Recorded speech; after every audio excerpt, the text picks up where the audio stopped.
Good evening. Welcome to Gooner the channel for football fans across the globe, where your opinion matters. Now, we've got so many things to talk about tonight, but we're gonna try and do our best to just squeeze it in. So, hit the like, smash the subscribe, and ring the bell. I'm on 69 subscribers now, people. And my next target is 100. So help Aguna out, keep this channel afloat on air, maintain the views and the likes, and of course, once you subscribe, you will get all the notifications with the bell if you hit that bell. So get a hold of me on goonermatterz@gmail.com, and you can get involved that way. So you can send me an email. You want to be involved. You will see every week different faces. There will be different content. There will be different all sorts of things. So subscribe to Gooner Matters. You'll find us on Facebook. You'll find us on Twitter, on Instagram, and the main domain is YouTube. So there's a lot of things to discuss. As you could see, it's a player's view, but more of that after this.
Welcome back. How did you like that, guys? Rodwell, that's a lot of you there, obviously, because you are still a current player. And of course, Theo is on there. I didn't have, at the time, I didn't have any of Lenny. And of course, the guy that we're missing is Jeremy. I'm not sure where's Jeremy, but hopefully, if he comes in later, we will allow him to come in because he also has a few things to talk about. So yeah, let's start by saying Arsenal, Liverpool, Manchester, or let me put it this way: the whole Europe is doing transfers now. Tonight, you will see Rodwell Besaidenout. Rodwell, just say hi to the people. He can introduce you himself. Hi there. To what he is doing, why is he on the show? How's it to the people, Rodwell? Hi there. For those of you that might not know me, I'm Rodwell Besaidenout. I'm a 26-year-old football player. I've been playing 6 years now in the professional ranks in the NFD and Great Africa Championships. I've played for various different clubs in the Cape Town area, Cape Town All Stars, FC Cape Town, Ubuntu Cape Town, Steenberg now recently. I've played there 2 seasons. So I'm a left back. I still have a few years in me. The a few good years, 3 to 4 good years. So I'm hoping that in this transfer period now that something materializes. I'm not for sure, but hopefully. Thank All you. right. Thank you, Rodwell. Then, of course, all of you might not know Theo Koopman. Shout out to the people out there. Hi, everybody. My name is Theo Koopman. I'm 46 years old. I've been coaching. I'm a coach, a junior coach. Not that I don't like senior football, but I prefer coaching juniors. I've been coaching since way back, roundabout. I started my journey as a coach in 2010, and I've been involved at a few clubs. Basically, started out at my own hometown club, which was Jamestown. From there, I went on to coach club called Thornton Footno. From there, I went to Tramway and spent 2 good years there with Nasif van der Skuyf and the under 14 squad, A squad. And right now, I find myself on another journey at Norway Parks with Coach Jeremy. I'm helping in the community side, which is the 16 age group, which is the age group I prefer coaching and love working with. And for me, it's all about the relationships, irrespective of winning or losing. But basically, for me, it's all about building relationships in this coaching journey. Yeah. All right, well done. And then, of course, there's no stranger to the team. It's Lenny. Lenny, how's it, my man? All good. I'm actually younger than the two of them. So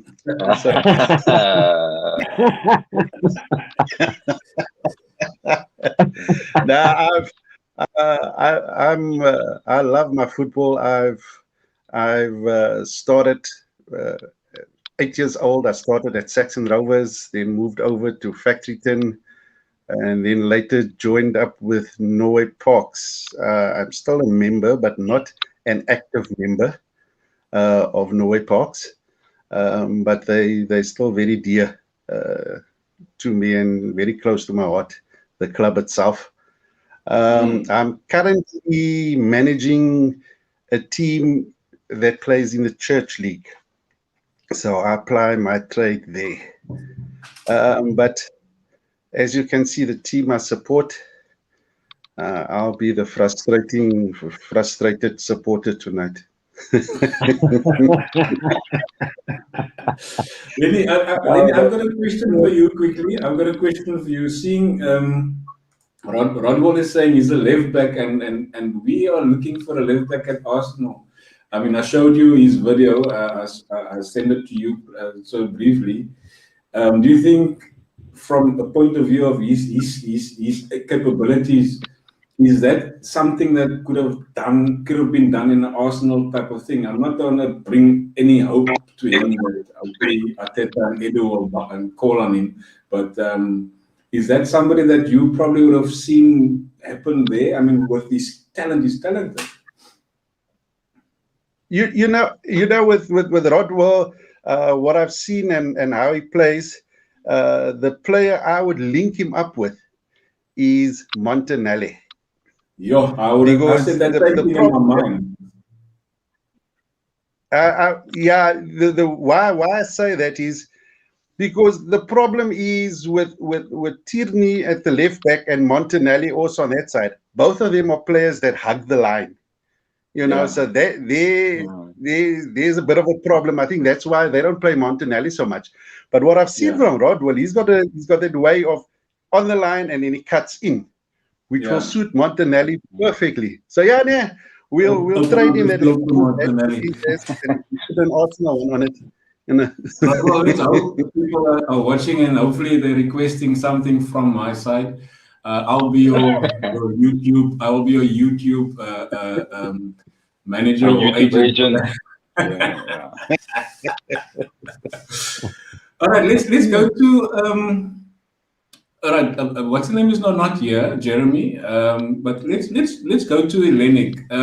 You all of you obviously know Hellenic, and as you could see there, I've pointed out to Jeremy, and Jeremy would have been the perfect person to ask. Hellenic was a phenomenal team to watch. I said early on off air, I used to like that team. And from your experiences, what you've seen in that team, especially Theo, you've been coaching, you've been playing also, and you know some of the guys in that ranks. How different from a perspective back then to the teams that we have now? How different? What's the comparison that you can draw with the Hellenic team of old with maybe a Liverpool? It's no comparison, but I mean there is some similarities there. Look, you're talking about way back, but what I can say is the quality of football played in those days. Look, I was a youngster then, but I used to go and watch Hellenic like religiously every Yeah, Saturday, Sunday at Hartley Vale. And Gavin Duplessis, in fact, was the left back at the time, a yeah, gentleman which is also a coach, and I know him very well. Gavin was an outstanding attacking left back, left winger. And if I compare the Hellenic team of then to the type of football I'm seeing these days, not knocking anybody, but the quality of that time and the passion the guys had, and as well as the way they carried themselves, that team was true professional. And what I can say is that it was a joy to watch those yeah. guys play football. It was surely they were some of those guys should have been Bafana Mm. players, unfortunately, you know. But surely Hellenic was they had outstanding players, Yeah, outstanding yeah. players. Rodwell, you mentioned earlier on that you know some of the Hellenic games that you've seen, and just to would that be a team that you would have wanted to play in if you were if they were still around?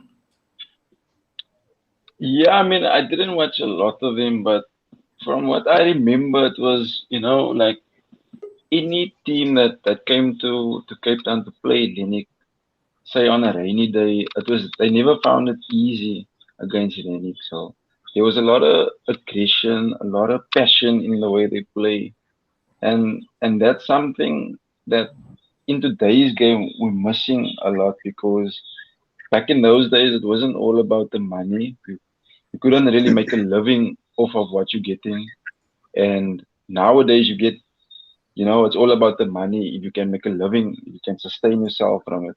So I Yeah, feel the passion from the game in today's world, it's lacking a bit. But what I can take like what I've seen, it's it's a lot of mentality wise, very discipline. Those guys were very disciplined, very hardworking, and that's something that Mm. I take it, take all those things that I learn from experienced people.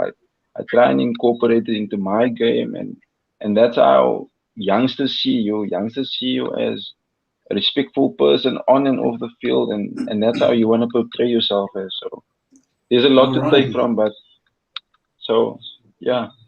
Great stuff, man. Lenny,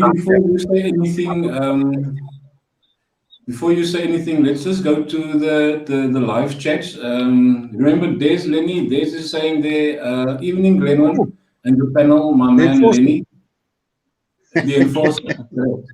The enforcer. Then of course, I don't know. There's a lot of guys popping up here. I don't know if did you, any one of you share the link that I sent you for the studio to these people?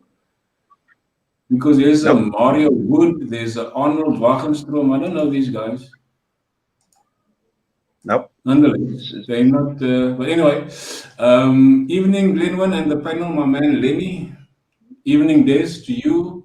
Guys, say hi to I Des. guess. Saying Quentin is not on. Wanted to ask him, is Sancho worth it? Well, this Quentin is watching. He is watching, so he can comment on that. Rodwell and Theo, good to meet you. Who do you support in EPL? They can tell you they are hardcore Liverpool supporters. Liverpool all the way. They are from the Klopp family. Yep. Lenny, is that the toe of them, the two of them probably put together, my brother?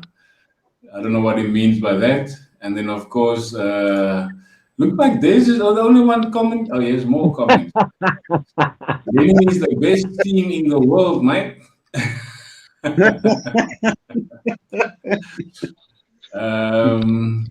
We want Cronky out. Said, we want Cronky out. There's a, yeah, we want Cronky out. Get out. Yeah. Bernie. Now, there's a lot of guys popping up. I'm not sure who shared the link. I'm going to just have to ban these guys. They can't come in because I didn't invite them. Guys, please, if you want to watch the show, watch it on YouTube or watch it on Facebook. You can't come into the studio. I'm sorry if you can get hold of me. Send me an email on goonermatterz@gmail.com, and then of course I will reply to that, and we can set up a meet and interview, and then from there we can take it. So please don't enter the studio. I'm not going to allow you to enter the studio. But thanks for watching, by the way, and thanks for subscribing, and I hope you enjoy the evening. Well, there's a comment from Burnham and April, and this is my brother, and Rodwell is his soon-to-be father-in-law. I hope. He's saying, so then I didn't ask you to marry him now. So sorry. That's a joke. Disregard that, please. Delete that in the video. Wow, nice to see you guys. I'm glad my brother got Rodwell to defect to the Gunners. LOL. Well, that is what I said, Lenny. I mean, you made a good statement. And in your opinion, Theo, you obviously have seen Rodwell play. You know, when I said to him Rodwell, and you know who he was. Have you seen him play? And what is your take from a coaching point of view? The clubs in South Africa or even abroad, if they might see him, is that the sort of player that you would have taken if you were a manager of any particular club? Definitely. Anytime I've seen Rodwell play for Ubuntu, quite a few times. For me, definitely quality. It's just unfortunate that in the type of league we have, basically NFD, that it always comes to where players unfortunately get released or they have to find another club. And in Cape Town, it's always difficult because there's always another Rodwell coming up and another Rodwell coming up. So you're always having to go out there and prove yourself. But if Rodwell was definitely a player that I would have needed for, if I was a coach, he would have been in my team anytime. Good quality, good left foot, and yeah, he can do the job, definitely. Great stuff, great stuff. Well, Rodwell, there you've got it. You've got a lot of fans, my bro. Oh, Quentin, good evening. Interesting topic. Well, thank you, Quentin, and good evening to you. Now, Quentin is one of our regular panelists. Quentin is also in the coaching. I'm not sure, Theo, if you might know Quentin, but you probably will. Quentin Alice. So, yeah, good evening, Alice. Thank you for watching. Ferdinand de Ver. Good evening, guys. Let we talk. Nice. Thank you, Ferdy. Quentin Alice. Football was great back then. Much more supporters came out. That's a true statement, Lenny. What do you think? That's actually a true statement Quentin is saying there. Quentin is 100% correct. Back in the day, I think Theo would also remember, we had Hellenic play Sheffield Wednesday, Greenpoint Stadium, and with Duncan Crowley as the guest player for Hellenic. I think that was early. that stadium was packed. That Always. stadium was packed. I mean, I stood there, and for me, seeing Waddle and Hoddle and Mark Bright come out for Sheffield Wednesday was wow. You know, I mean, poor Duncan, I felt sorry for him. He dwarfed those Owens. Those Owens was twice his size. But I mean, that Hellenic team held their own against Sheffield Wednesday. And you know, that time, football fans were football hungry, you know, that time. Mm.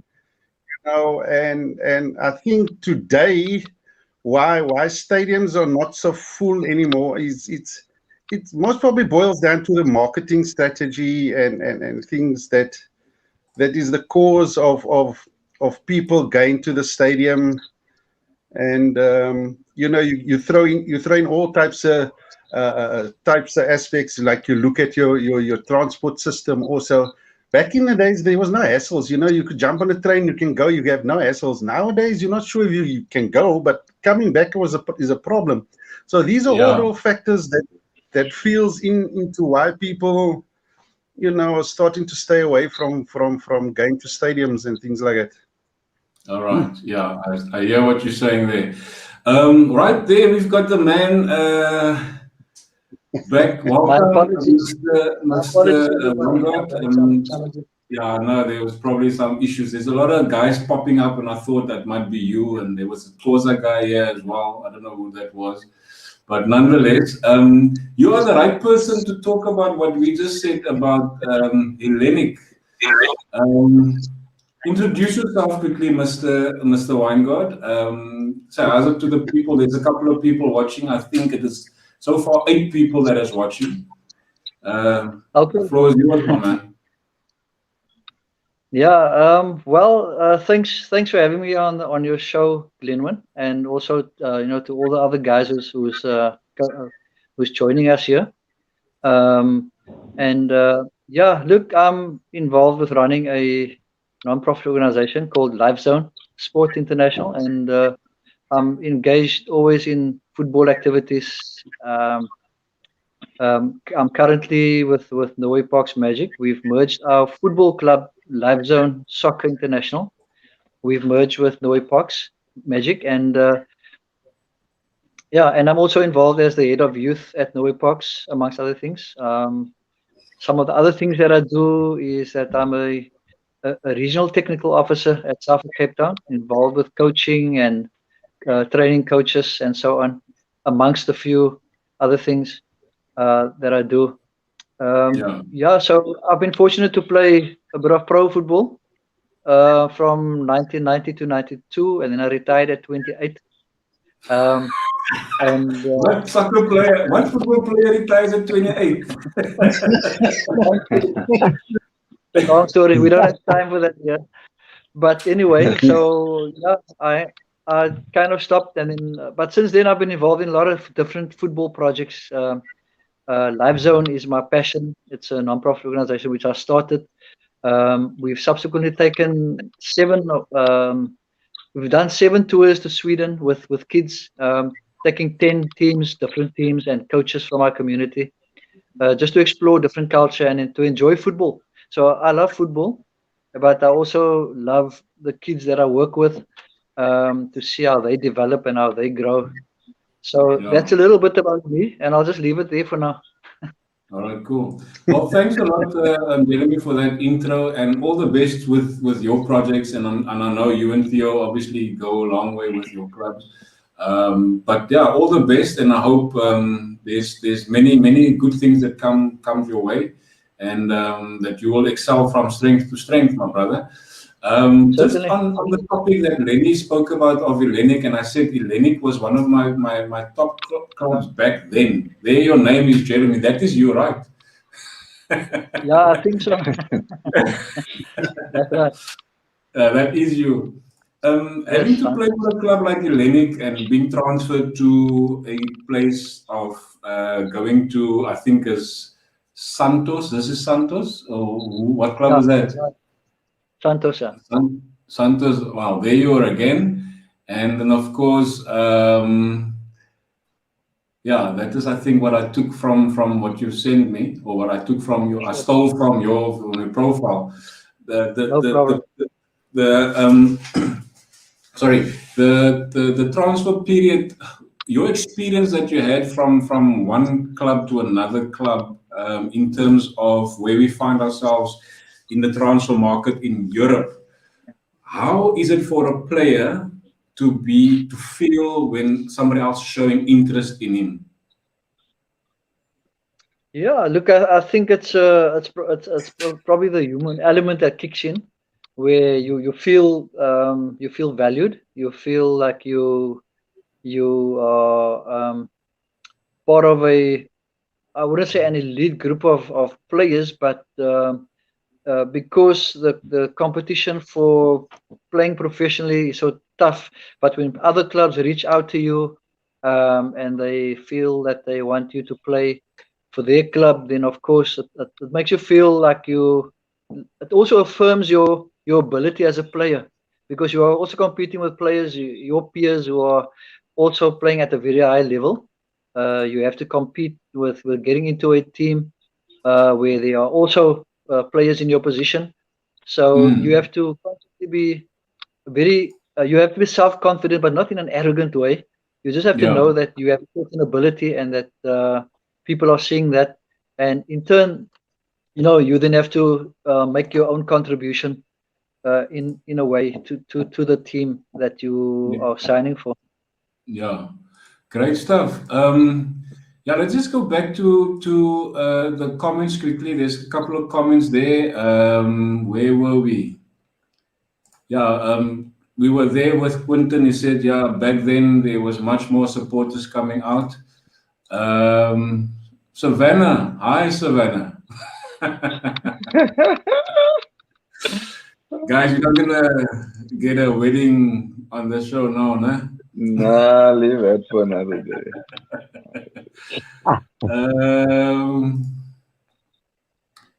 Tuning in from the next room to Rod. No, wait, man. Quinton Alice, players more passionate about the game back then, and they did not get paid a lot. I mean, that Quinton, that is what Rodwell said. And Rodwell said early on, when he was watching games of Hellenic players, or he draws from their experience. Just quickly, Lenny, let's just touch on that quickly. I mean, you also played back in the day. I mean, I'll show something coming up now. Let's go on the passion for playing football back then opposed to playing now.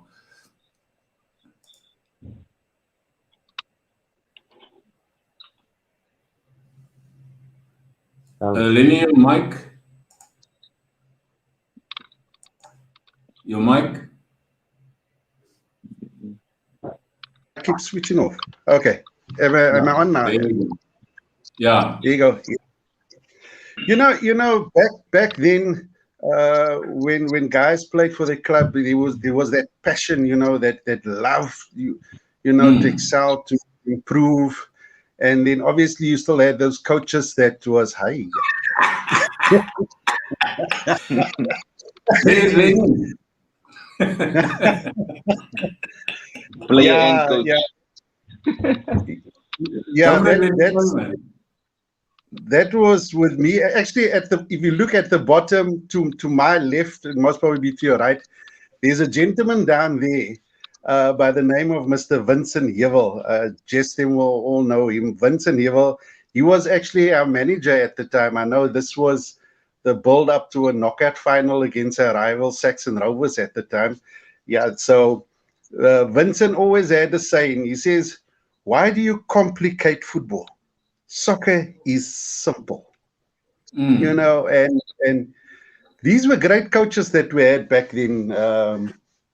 And it was all about passion. You come to the field and you worked up ready to go. But if one looks at football today, I think money really killed it. Money coming into a game, and big money. It actually killed big money passion. like this guy. Sorry? Big money like this guy. Ay, ay, ay. That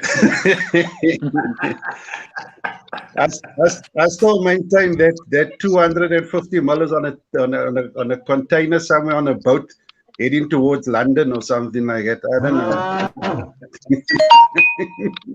Quickly, Theo, on terms of the passion, what sort of things are Lenny talking about passion? And back then, I mean, I know I didn't play professional football, but for the time that I've played in club football, I didn't go further than, like I said last night, C division in over 35 in Cape Town. So passion is a real big thing in amongst our South African or football players in the whole back then.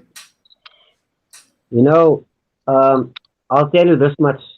In my time, the guys would come out of the club on a Saturday morning, and still go play a match the afternoon, and we still win. Then on Saturday evening, we would go out party, come play Sunday, a double leader from the Saturday, and we go play another game. And then we must still drive a half an hour to get to the field, and you might have your toughest opponents on that day, and you still beat them. So if I'm talking about passion, guys would run away from their wives to go and play football. I mean, one day I left home and I was about to get into the combi to go play on Field Crescent, and I turned around and my wife put my son in my kit bag, and she told me, "You're taking your son with you." Yeah. That's the kind of things I'm talking about. Passionate today, footballers they more on Instagram, Facebook than on the field. They're more injured than on the field. So it's all about the money. All about the money. Show me the money. Jeremy, from your perspective, Yes, sir. You're an Arsenal fan, and from an Arsenal fan's perspective, how many players do you think are playing for the badge and not for their own name at the back of the shirt? In the Arsenal squad. Well, for Arsenal specifically, but going if you wanna go to Europe, how many people do you think really now in this day and age are playing for the badge and not the name here at the back? Well, if we're talking professionally, especially in the European scene, because that is basically the heartbeat of professional football globally, where people can make lots of money at a lot of different clubs. So I think that, and even in South Africa, you would notice that a lot of players, if they can get a contract at Sundowns or SuperSport, Kaizer Chiefs, and so on, that is where they want to be, because they are almost guaranteed really good money. But we also have to look at the perspective, especially in South Africa, where economics does play a big role. The same in Europe, you will see a lot of the African-born players who are playing for European countries now. A lot of them, if you look at the background at a whole range of different players at Chelsea or other clubs, Kante and so on, you would notice their humble backgrounds, pretty much like what we can experience here in Cape Town, in the poorer communities. And so that opportunity serves as an outlet, and you sometimes can't fault players for wanting to earn more money, because it's to do with their livelihoods and do with their well-being. And I also see that there are certain guys like Drogba and other guys who actually build schools or hospitals in the back in their home countries. And I think if that is part of the motivation, then I would agree with that. I do understand that there are always going to be people who are going to be self-centered and just play for money and not for the badge. But at the end of the day, it's about livelihoods, especially for those who can make it as a career. And so I think you also want to the market-related income for your kind of job. So there's a lot of dynamics, but it's difficult to say whether a player is playing for the badge or for the money. But because money is such a big, if you can make it, I mean, if you get a contract let's say in Portugal, I mean, you play in the first division in Portugal in the top league. There's a minimum wage of of tens of thousands of euros that you are going to earn. That's standard. Yeah. So who wouldn't want to play there if you have the ability? Yeah, true. Rodwell, you So, are very. I mean, I've watched that one video of you, and I've never seen you play live. It seems like you're a very passionate player, and how much passion comes out in your game, whether win or lose, or whether you've had a bad day. Does that play mind games with you, and does it affect your game? Football on a match day when I'm playing, it's the one thing that takes my mind off any negativity and any distractions. Like what motivates me mostly is my family. You need to have the desire to want to improve, to be better than the players you're competing with in the squad, because in every position in the squad there's about three players you're competing with. So as a left back for me, I can play centre back as well, my second option, but I'm competing with three on the left back and I'm competing with two on the centre back. So there's a lot of competition. So you need to find that inner motivation to try and improve yourself to be better than the next, so that you can keep on playing, keep on making a livelihood, a living for yourself and for your family. All right, great stuff, man. Let's go back to the live chats quickly. Quentin is saying, Lenny, my man. And of course, he's saying again, he's not worth that money. Oh, that was probably referring to Des. Des said earlier on that he wanted to ask Quentin a question about Sancho. Yeah. Now, Sancho is not worth that money. I agree with you, Quentin. He's never worth that money. Um, There's agree this with. house saying Lenny said he was younger than both.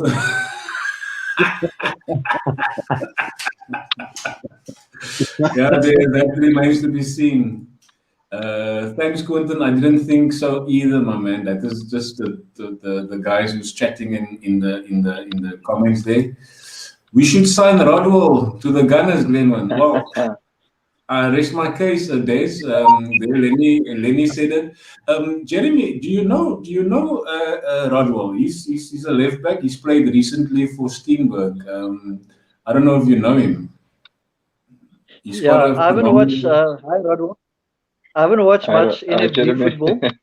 Uh, so Okay. I would like to see you play sometime. That will be great to have a Rodwell, look at you. Rodwell, And, if it's okay, can I send your video to him? Of course, 100%. You might, All right, cool. you can. There's, thanks. I will call Ateta and I will tell Ateta he can have a Nah, meet with man, me, wait. and then we can sit down with.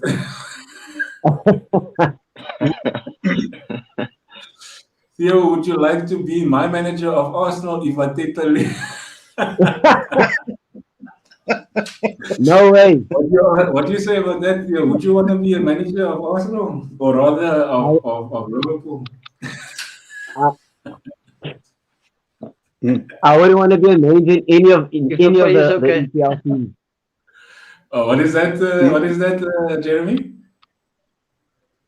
I wouldn't want to manage in the EPL because you're only as good as your last game. They No, fire no, you the minute no. you lose. Yeah. Of course. Sorry, Jeremy, you said something. What was that? Jerry? No, I was You referring to said Theo something? now, and when you asked him about, I think this is also about managing the Arsenal team if Arteta left, and so I just chirped and said that maybe if the pay is right, then Theo will go. You know what? The Cronkies will pay you as long as you're getting paid less than what Ateta is getting, you'll get the job. Because he doesn't have to give that much money away. So as long as you're saying you want 100,000 pounds a month, he will gladly pay that for you because that is not what Ateta gets now. Nonetheless, Anel van Diemen, Glenman, is Angelo van Diemen the best player you ever? Oh man, good work, Gooner for life. Yeah, nah, thanks. He's also a gunner. used to play together with him and also against him. So not exactly, Angelo, you're not the best player I faced. They were dangerous players that I faced. I mean, there's Lenny. Lenny, I played against Lenny and I've played with him. I've played against many guys. But yeah, you're a good player to face, but unfortunately not the best yet. Quentin Alice is asking, Jeremy, welcome. Coaches are never late. Law. Quentin, what do you think the captain of Arsenal didn't play the game against the North Sorry, London Quentin. Derby? He was late. He missed the bus. Hi, Jeremy. Are you related to the Viking? I hope so. LOL. Reason I asked, the end of your surnames are the same. Jeremy Odegaard. Weingart. Oh, Odegaard. the Viking. He's also an Arsenal fan. He's from Yeah, yeah. Newcastle, by the way, I'm a in South African England. Viking. He refers to Martin Odegaard as the Viking, so that is why he's asking. Okay, so Yeah. Hello, Glenwan and panel. How's it, there's a number Gary? of guys with that surname in the Euros playing now, with different ending with my surname. Arten, Garten, yeah, all those type of guys. Yeah, no, that is, eh? How's it, Gary? Welcome, Gary. Hey, DWT, hope you're well, mate. Guys, I like the interaction here. And hello, at Des McLeod, I'm well. Hope you are okay. I'm good. Well, thank you. All right, that is the comment. Let's go quickly to that picture. That's some passion showing out there. And this is one of my best pictures of Rodwell. And I've seen the video, and I think when you see the video, you'll probably agree with me. And I like the way he does it. I like the way he plays his football. His passion behind it. There's all that sort of passion, and of course, let's go here quickly. Is that the right guy there on the left? Now that is Arsene Wenger back in the day. A black one. You manage that team. You're still probably managing that team. From a coach's perspective, in managing a young squad like that, if for argument's sake, Jeremy's coming from his team and he is interested in one of your teams, the talks that you guys would have in terms of transferring one of your players to his club, what sort of methods are you guys using? What is the interest? What is the behind the scenes talks? And I'm asking this question because there's so many talks and so many players linked to Arsenal and to whatever other club, but the job does never get done. Why do you think that is? So from your perspective, if Jeremy had to come and say, I want that player, what is the process that goes behind the scenes in terms of to get that player? Firstly, I think the most important thing, obviously the clubs today, they first discuss money. Then you've got to look at the agent, because most of the time the agents do most of the talking for you. Sometimes the coaches don't even get to speak to the agent. They speak to the owners of the club. And then the manager gets a player that maybe he doesn't even want, or maybe he didn't even scout that player. But coaches to coaches, depending on, for me, it will be about the type of player. Will he fit into your team? What is his attitude like? What can he bring value to your team? Technique. There's quite a lot of dynamics in place because you can take the player, but most important is, will he fit in your team? Injuries. What is his stats in terms of how many game time does he have on his belt? Is he fit enough? Is he conditioned?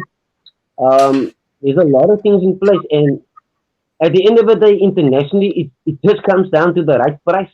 But from a coaching perspective, for me, personality, character, fitness, and also will the player fit into my system?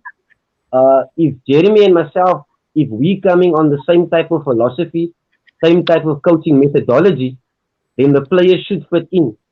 But it all depends on the player. Does he want to play there? Is he good enough to play there? And what traits does he bring with? Because sometimes you're sitting with a troublesome player, then you have a bigger problem on your hands. And that is why a lot of guys have come and gone. They come and go because attitude comes with the player. Then you're sitting with issues. So you mentioning a player with an attitude, Rodwell. I don't know if you know, if you've heard of it.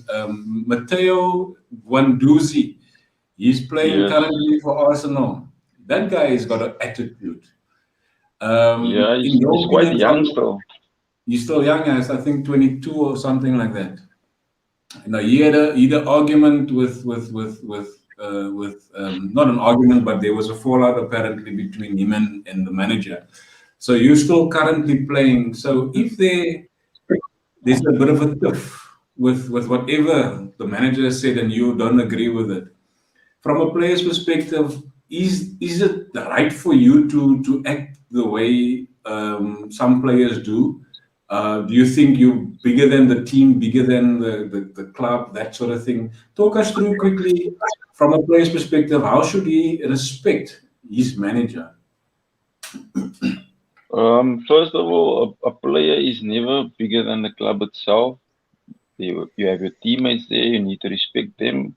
First of all, you need to respect your coaches, all the staff, the technical directors. You need to respect.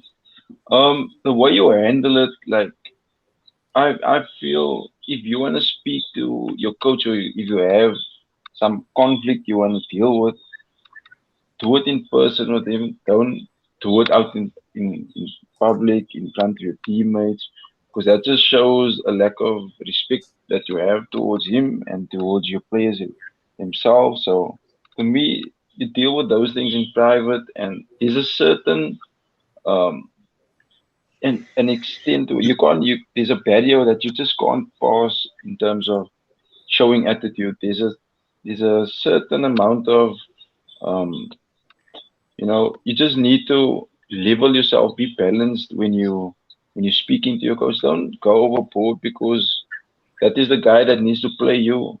And if at the end of the day, if you can't respect him, it's gonna be tough for you to get into the squad first of all before getting Yeah. into the starting 11.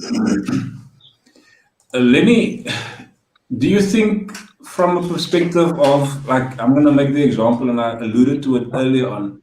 Aubameyang, he missed the bus when he played Tottenham last season.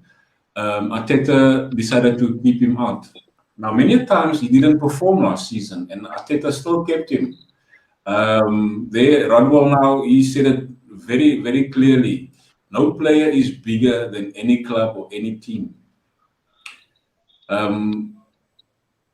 In terms of Arteta keeping him on the field, not performing, and he said he wants to be ruthless. Was that ever ruthless from his point of view? Now, you see, for me, with Abu, firstly, that armband is the problem. If I was Arteta, I would remove the armband from Abu and then pray that he will then concentrate on what he needs to do. But Rodwell mentioned about respect. You see, he's never he never overstepped boundaries, and he's always been the same.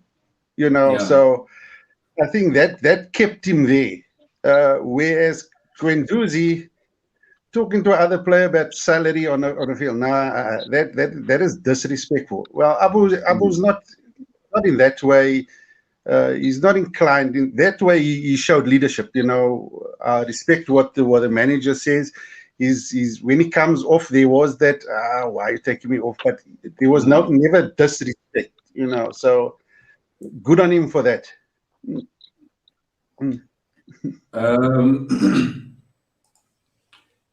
Mr. Weingart, the South African Viking, as Des is saying, he says, South African Vikings are the best. The man is serious, look. Eh? The man got a serious look, you.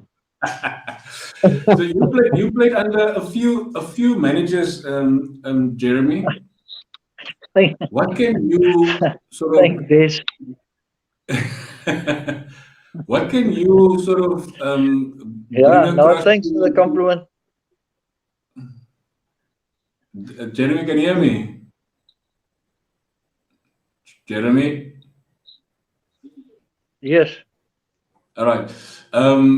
From a player that played under various managers, there's obviously maybe like guys like Rodwell. He said early on he tries to learn from the You just broke up for a while. So you were saying, what can I bring across regarding?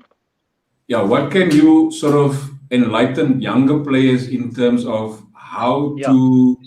to be confident when they play and what the manager is saying in terms of what they must do and that sort of thing and how they conduct themselves on the pitch. Rodwell is still a young player. He's still growing in his game. From your perspective, you're a professional. You were always on the pitch and it looked like you were never dropped. So something you must have done right.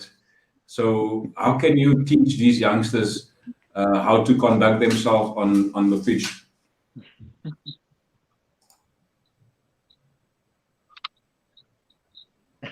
Are you there? Yeah. I just want to reply to this. Vikings never get dropped. So anyway, no thanks. I think Rodwell made a very important point earlier regarding. Rodwell made a very important point regarding the respect and the humility that one has to have, as a player, listening to your coach. Now, I know sometimes it gets to a point where players and coaches just can't see eye to eye, and I think a lot of it stems from the way the player believes the coach is not using him or her, and that becomes a point of conflict, But for the most part, I think it's important to follow the coach's instructions. When I joined the Linux, I came from what was then probably the semi-pro league, which we have now, the Motsepe League, and so on. But from Norway Parks, and I played as a sweeper. We never played a flat back four with two, centre backs playing next to each other.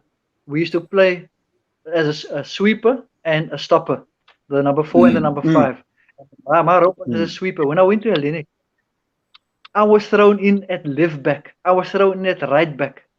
I was played next to Gavin Hunt as a centre back. I was played next to Farito Fudo. I saw that on your profile, yeah. Yeah, so it was quite difficult to adjust coming from a role that you've been fulfilling for 10 years as a sweeper, going to a pro club and then adjusting at left back with your right foot being your favorite. But you had to adjust. And I think one of our best games that I played was against Orlando Pirates at Orlando Stadium at left back. And you have to take the instructions from your coach. And hopefully the coach is somebody who is also someone to embrace the player, to guide the player, to help the player to become better. But sometimes I feel that you don't have a lot of those coaches because they just want the results. If you don't perform, they kick you out and the next guy comes in. So adjusting to coaching styles is quite something.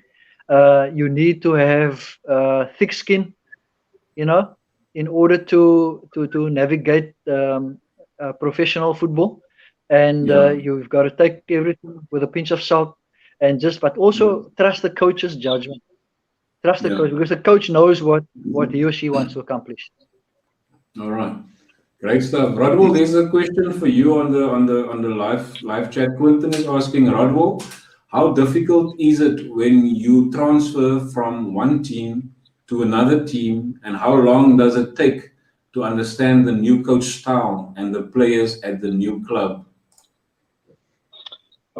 In terms of transfers done in South Africa, like um, specifically in South Africa, the transfer market, it works. Clubs, especially in the PSL, they don't really, if they see you're not a free agent or you're still contracted with the club, it's hardly likely that they're gonna sign you.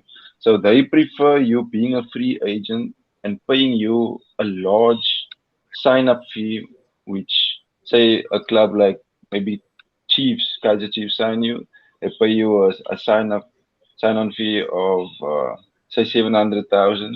So they would rather pay that 700,000 and give you a 3-4 year contract instead of paying 8 to 10 million rand for because you still contracted with another club. So they first look at what's your contract status, how long you still have left in your contract, and if they can afford to pay you out or not.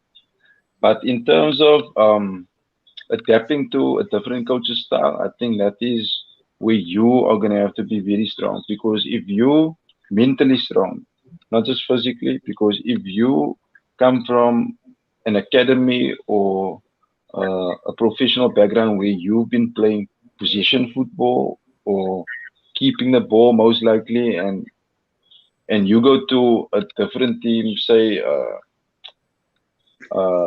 Baraka or a Black Leopards or somewhere where they maybe hoof the ball up long. You see, that is where you're gonna have to adapt because your game is keeping position, playing short, yeah, holding up, starting around the back. But now you're going to a team where you get the ball one touch here at the back and you put it in the channel for striker to run in, and that's what some coaches believe in. And if you can't fulfill that, you're gonna find yourself on the bench. Soon you're gonna find yourself in the stands. You're gonna watch the game from the stands, and then soon you're gonna find yourself out of contract. Wow. So that's the harsh reality of South African football. Wow, wow, wow. Quentin, I hope that answers your question. And I think from what I've seen, you playing well under the coaches that you have played so far. And he's also saying he does this. I don't know what that means. It's probably referred to the South African Vikings is the best, or something like that. There's another comment. Uncle Glenn, it's Ravon, loving what you're doing. Thank you, Ravon. That is my brother's son. Well, thank you, Ravon. Appreciate it. Also, again, Ravon is saying, Rodwell fam, looking first world. How does first world look? Like Rodwell. Thank you. Good vibes, he says after. He says they're good vibes. Right, Jeremy? Not Jeremy, Theo. Rodwell has obviously touched on a lot of things there now, and based on what he said is that from a perspective of transfers, the upfront fees or the initial fees and all sorts of things, does that is that delay tactics from a club perspective in terms of how to get the deal done? Because I mean, again, I'm referring to Arsenal. Arsenal has so many players linked to them, and not one player has been signed yet, and only one player has left the team. So, and Rodwell has alluded to things behind the scenes. Can we afford it? Is that the player that we really want? Because there's so many players being linked with Arsenal. Every day there's Lenny and there's Jeremy. Every day there's a new name coming. Arteta wants this name. Edu wants that. So is that a delay tactics from behind the scenes? Yeah, a lot of times it's not even what the coach wants. A lot of times it's what the owners can afford. If the budget is set out for that, they're not going to go for the player that's going to cost them 90 million. They're going to go for the guy that they can pay, like Rodwell said, a breakdown of 700,000 signing on fee. They're going to look at a guy that they can still maybe build, or they can mold the player instead of signing a big name and having to spend like a truckload of cash on the player. Just hang on, like like your rivals at one is that signed Jadon Sancho now for 73 million. That is a ball of a park of money. It's amazing money for a player not really that He big. hasn't So shown I anything. agree what you say. He hasn't even proven himself in England yet. Yeah. So for United to go on and sign the guy, he hasn't proven himself internationally. He hasn't proven himself in his home country. So to spend that amount of cash on a young player his age that hasn't proven anything yet, it's crazy. Yeah. Jeremy, can you add on to what? Sorry, can you add on to what you just said?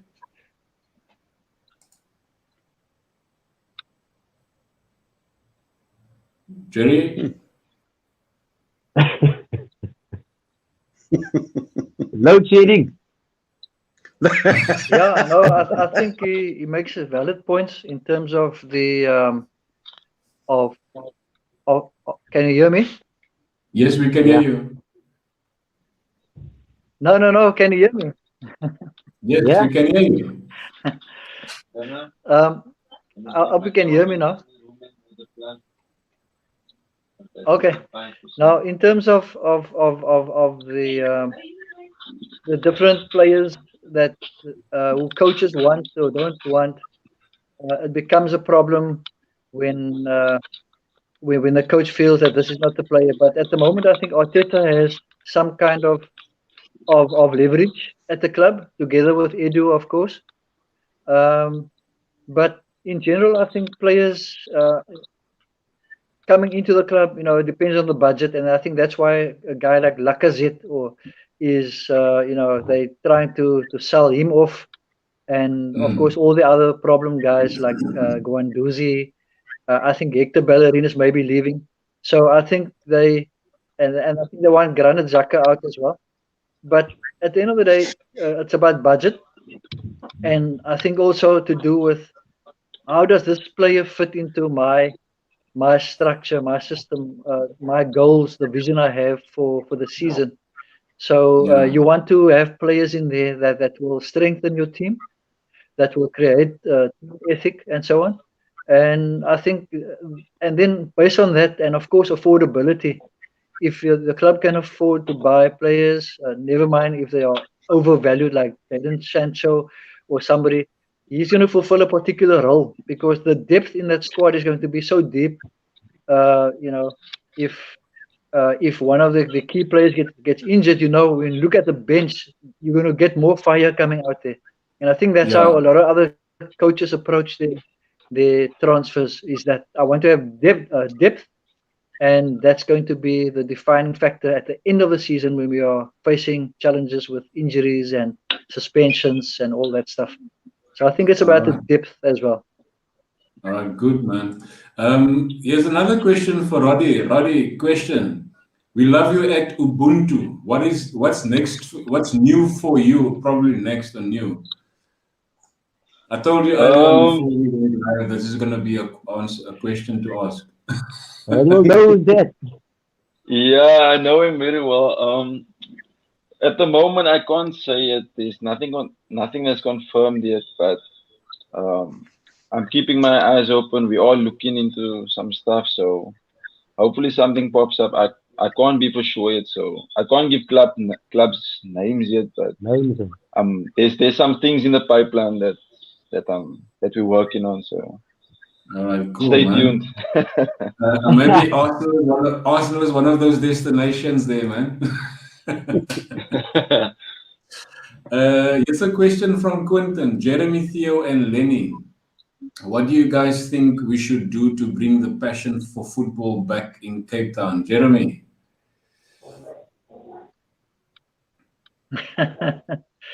Look, I'm always reflecting on this whole idea of passion for football in Cape Town. Um, you once got to think, what do we mean by that? Because sometimes I look at the SAB league, or I look at the Motsepe league and NFD. I see I see the passion in the players, the way they play.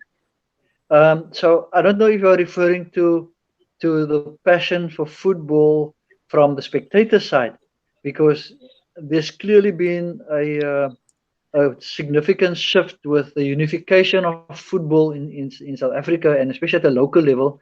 All of the structures that we are so familiar with, that we were so familiar with, has just disbanded. And I think people had to adapt to a new way of experiencing football. So I think maybe that has taken some of the passion out of, people are not so much attracted to it anymore. But I think also in terms of the Cape Townian teams, I think we need more professional teams in Cape Town on the highest level, and even at the NFD level and in the PSL. And and there's got to be a lot of local players in those teams, really brilliant, good local players who can compete well with the rest of the country. So I think in Cape Town that will bring back the passion, because I see a lot of passion at a lot of clubs, established clubs like Norway Parks when the first team plays, and when there used to be crowds. We've got COVID now, so you can't actually see the derbies, the rivalries, Matterz versus Trinitarians, and those kinds of things. And I think there's passion when you see those old historical derbies. But I think we've got to redefine this whole idea of passion and find out why it is that it's not there anymore. But also look at getting more Cape Townian teams into the highest leagues, and then having players who then, you've got Craig Martin. When Craig Martin plays for Cape Town City, then we've got the half of Factoryton and Kensington going to watch Craig Martin. And and I could say the same for some of the other players in that team from Salt River or wherever else. So I think that kind of thing will grow. And I've experienced that when I played at Santos, because we had a few guys from Kensington, John Whaley, Sydney Fick, Rodney Reyners. And we had a lot of Kensingtonians coming to watch us, and guys from Factoryton. So just that in itself creates a vibe, creates a new passion, creates something significant when it's a Cape Town guy involved. So I'm just speaking locally, but definitely with some kind of way of attracting more people to the grounds as well. Lenny, go for that question quickly. Jess is 100% is correct there. Back in the day, I remembered when with Norway Parks, when the top team used to go to Athlone Stadium, the crowd used to go and support, and then maybe next week you'll find Saxon Rovers, which is Norway Parks' neighbors, would play at Athlone, and the crowds would move along. But I'm going to come from a different point of view, if you don't mind, because I tend to believe that Cape Townian football is actually starved, if I can put it that way, because everything seems to be happening up north. They get everything, and I think if you look at football in the Western Cape, we've got loads of talent, but opportunities is minimum.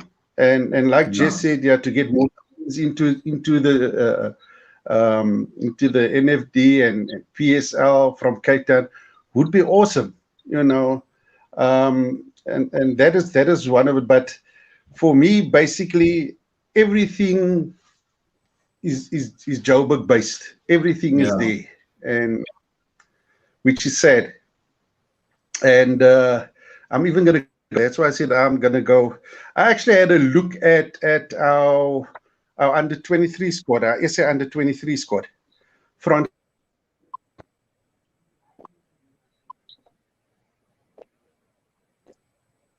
Lenny, your mic.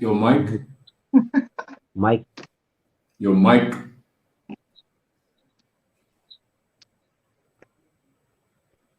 Mike. Your mic.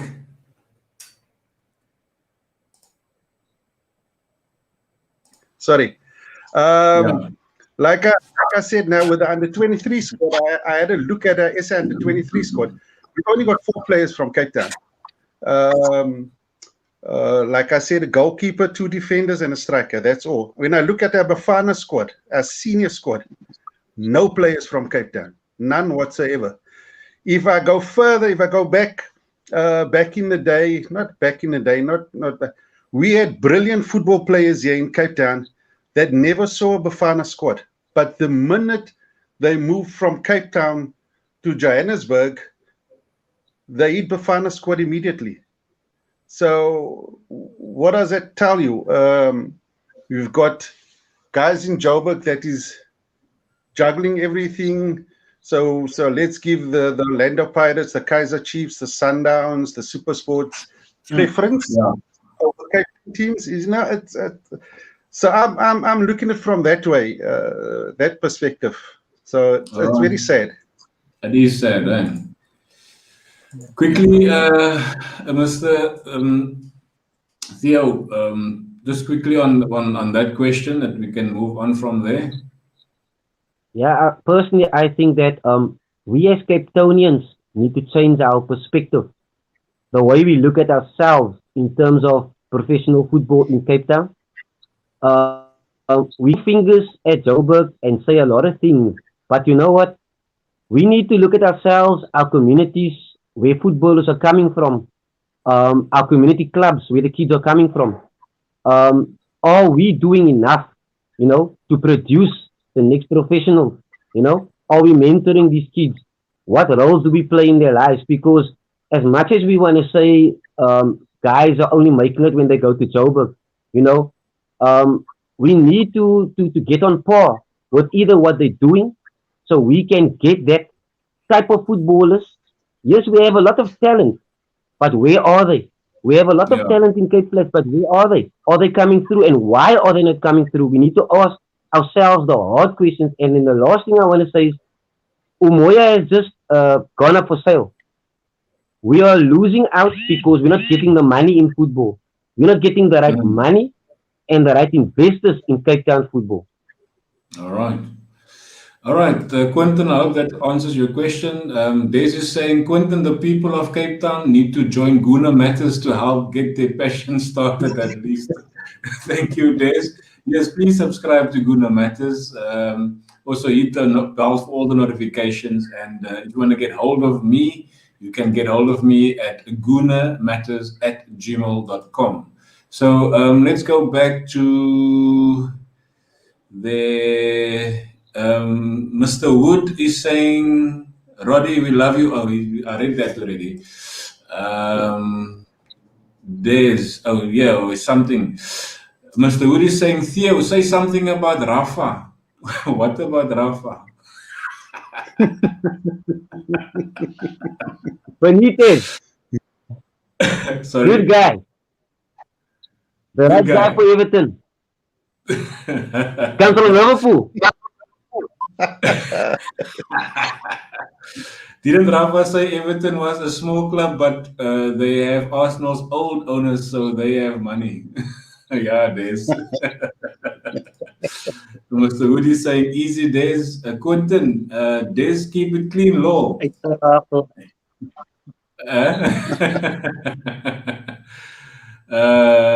the truth, Marky. Sorry, man. Yeah, he did say so. No? He's old Liverpool. Personally, I know R. Okay. Rodwell, you've got a lot of fans here. I am keeping it clean, Quentin. What did I say? No problem.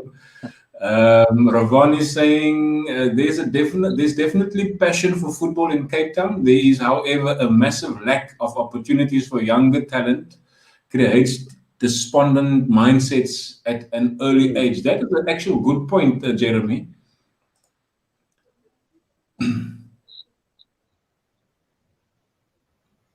Jeremy?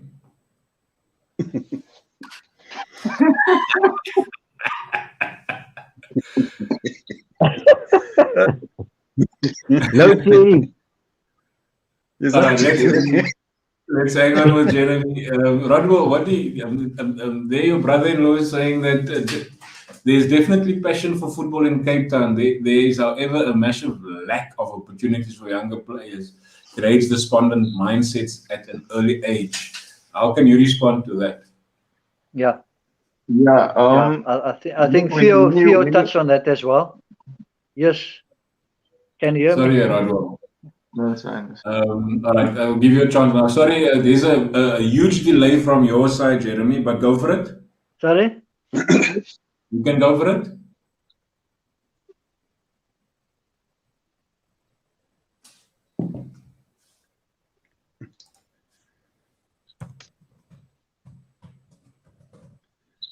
Is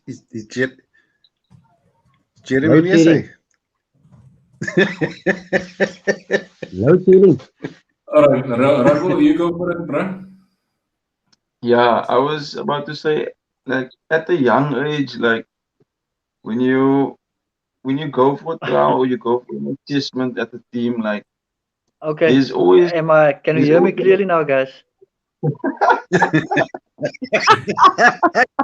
Can you hear me? Go for it, Jeremy. Your mic.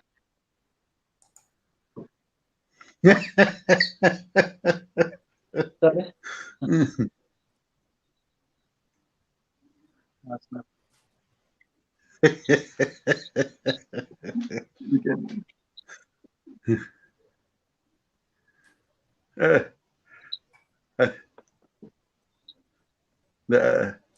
I think Rod will I'm going to speak to him quickly. I'm muting him, but go for it.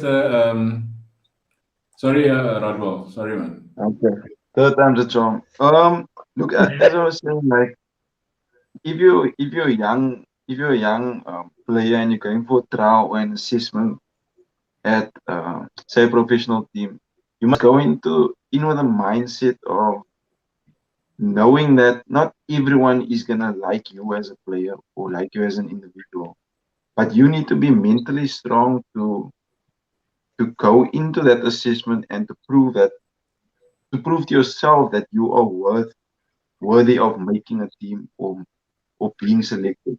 But it's very difficult in today's world because if one coach don't like you, doesn't mean a different coach won't like you. It takes one coach, just one coach, to believe in you.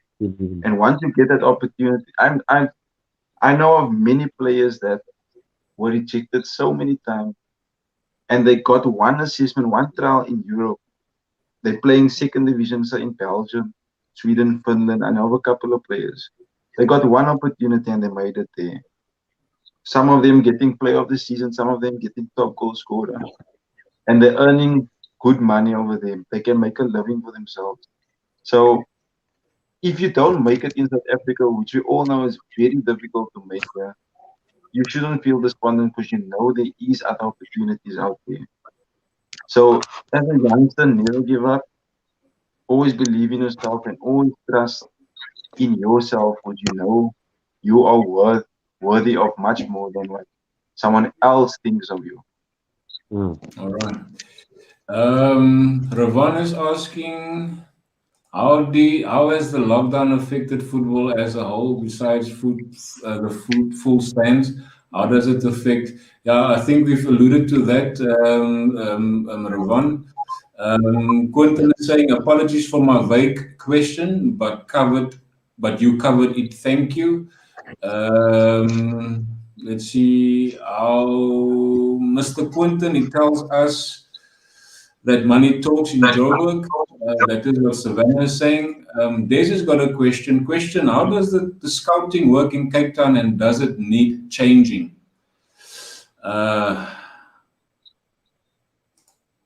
Let's give it to Mr. Jeremy. Jerry? Still not.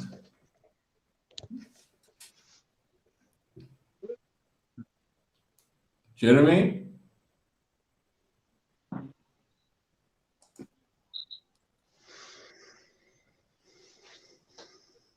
Not. Okay. Theo? How does the scouting work in Cape Town, and does it need changing? Scouting in Cape Town definitely needs a big beef up. Um, I Can you hear I me, know guys? of. Okay. Go for it, Jeremy. Still not. Jeremy's always delayed. Now is it? I see Theo was saying it's load shedding. Can you hear me, guys? We Yes, can hear Jeremy. you, Jeremy, I'm but there's here. a huge Go Can for you it. hear me? delay on your side. Yeah, Jeremy. Nobody can hear me. Yes, Now we we can hear can. you. We can.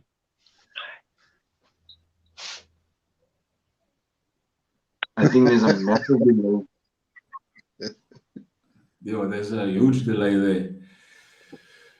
Um, I can't get a hold of Jeremy. Just go for it. Sorry, man. No. I think this is. Take Jeremy. Yeah, I think there's a huge delay in the transmission. By the time my word comes through, then Theo. Let Theo handle it. Give it to Theo. all right. Nah, Jeremy, you go for it. I think Jeremy would have been more equipped to answer this question more accurately. But Mm, just my take on it. Just my take on it. We've got some scouts in Cape Town. I think Jeremy himself has been involved in Yeah. scouting for quite a few years. But I think we can do more. I know that in the past, Ajax Cape Town has had the best scouting system around. mm, They've had few guys that has scouted quite a few players that have gone on to become professional. yeah, So, but there's definitely a gap at the moment. You must remember COVID has also put us back a season or 2 seasons I now. don't know. yeah, So Can a you guys hear lot of me? kids haven't been seen or been exposed to high performance football, and the ones that are finishing off have moved on. So there's currently in Cape Town, I'm not sure who the scouts are, what scouting networks are there or out there, but I've seen a lot of kids fall through the gaps because few guys that either they didn't like the kids or they haven't seen the kids at all. They take them yeah, on one, just seeing them play one game and then just writing the kids off at their own peril. But yeah. we've got a big net. We need to broaden our net in terms of scouting in Cape Town and also nationally because we've got boys playing outside of South Africa that's never been seen or never been given an opportunity. So scouting in South Africa itself needs a huge lift because if you go to America, the scouting system, every week there's about 40 to 50 scouts at one match, at Yeah. one football match. So we lacking in that area. Jeremy, can you hear us, brother? Jeremy?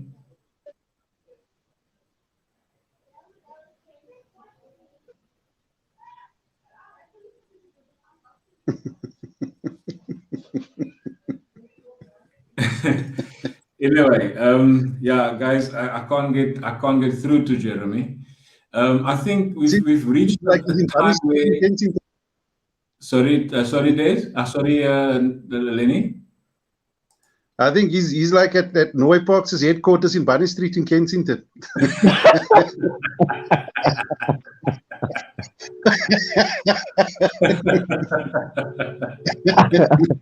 Yeah. Listen, guys, I think we've reached a point where there's no more real things to discuss. I'm not going to go to the Arsenal transfers now because we almost an hour and a half now, so I'm not going to have time to get to that. However, there's going to be an update on I can that. hear you. You can hear me now. Yes, Jeremy now.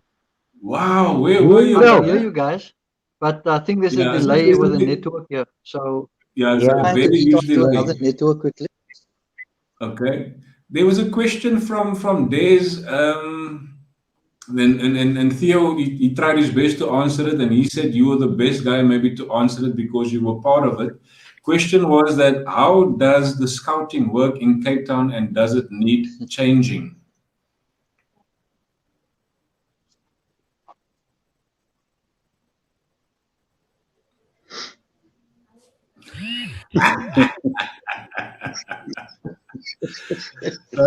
Goshy. There's we will get a real answer from that man, because Quentin Theo said he was part of the scoutings. So yeah, I was not gonna, we were gonna talk about Arsenal transfers, but I'm not gonna really go there. Lenny, you and I will touch on that, and we will get back to that maybe somehow, sometime in the week. Maybe we can get to that, and yeah, let's just get to a point of saying goodbye. Rodwell, from your side, quickly. What can we expect? And I know you said earlier on you can't say a lot of things about where you're going and the clubs that you are in talks with. Does it look any good for you in terms of where you're going to be next season, or are you going to lay low for another season, or what is the sort of situation there? It's my intention isn't to lay low in any case. Like every season, I try and push to get a contract or to get a team. So it's very difficult even now during this COVID time. Like Umoya just sold now. There's talks of some teams in Cape Town also cutting their salaries down and stuff. So I'm definitely looking outside of Cape Town, Joburg or KZN. I'm looking in those areas, but Okay. yeah, I'm hoping for something good to come up. I'm just gonna put something out there, and and please, people, whoever is watching, this is not any view of anybody. Benny is doing very well in South Africa. Where is the other two guys now? Oh, anyway, Benny is doing very well in South Africa, and Lenny, from a point of view of what he has done at as it Black Leopards. Amazulu. Amazulu, sorry, at Amazulu. He's done very well there, and he's keen to bring Cape Townians into the fold wherever he's been coaching. He's been coaching at Cape Town City, now he's at Amazulu. So he's pretty keen to get some people in there from Cape Town. Just quickly, what do you think can happen in the future in regards to if Benny maybe have seen Rodwell? Do you think he would have maybe said, Rodwell, come play here by me? Yeah, most definitely. You know, Benny has got a very in your face type of attitude, and Yeah. I think that's what is installed in the team there. This is my vision. This is what I got planned. This is what I want to do. I've been mandated, so to go as to what the president, and he was very strong when they spoke to him about it. We said the president of Amazulu said, "This is what I want," and well, I believe that's what Benny focused on, and he went for it, and I duly believe that Benny still got his contacts down here in Cape Town, so obviously he might even have his own personal scouts out this side, looking for Cape Town talent that he can bring up to KwaZulu Natal, and then and just mold them into the team. And I'm again on the position. If I drift off again, where Benny's concerned, with the Bafana job, I still believe he would have done a fantastic job. But like I said, Benny is strong.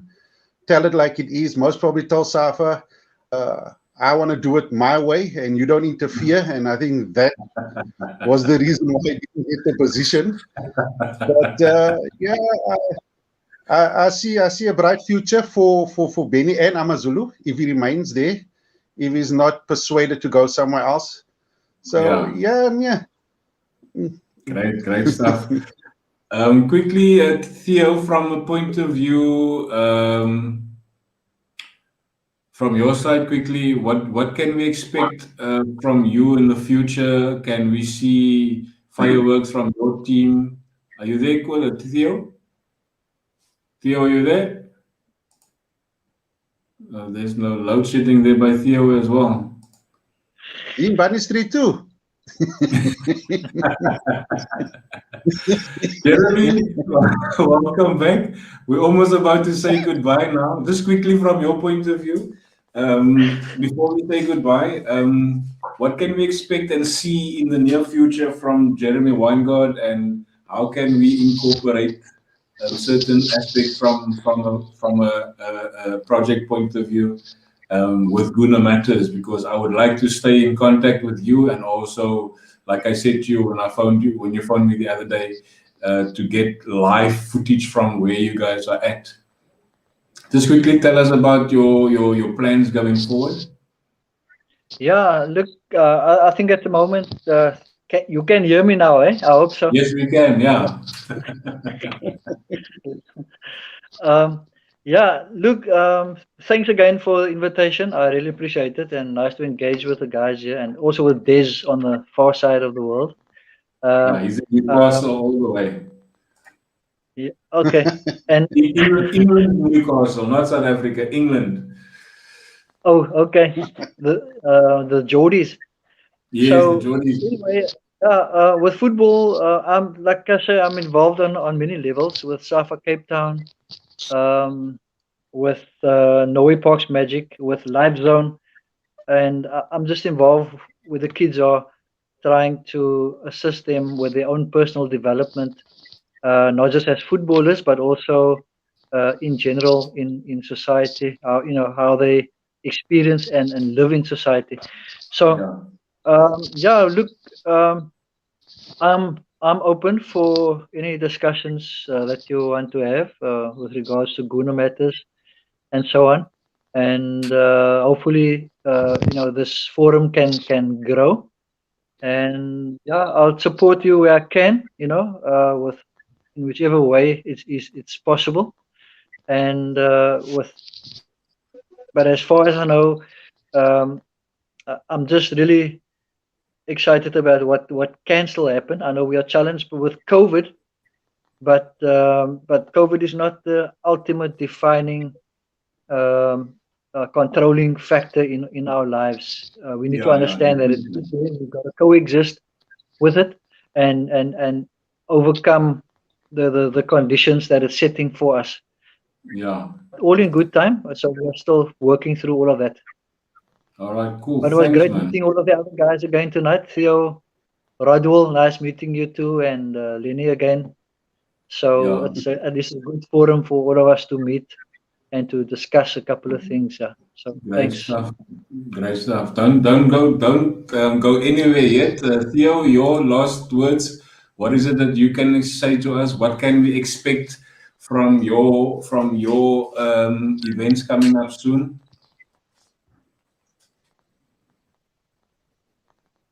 Theo?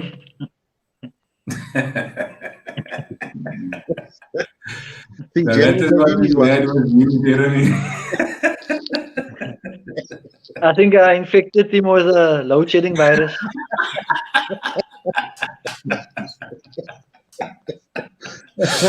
Anyway, guys, it's time to say goodbye. Yeah. Thank you for watching. Thank you. Theo, are you there, brother? Theo? Theo is gone. Say my good night, Theo. Are you there? Yeah, no, technology is a bad thing anyway.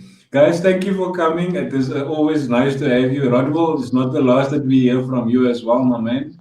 Lenny, thank you for always being available.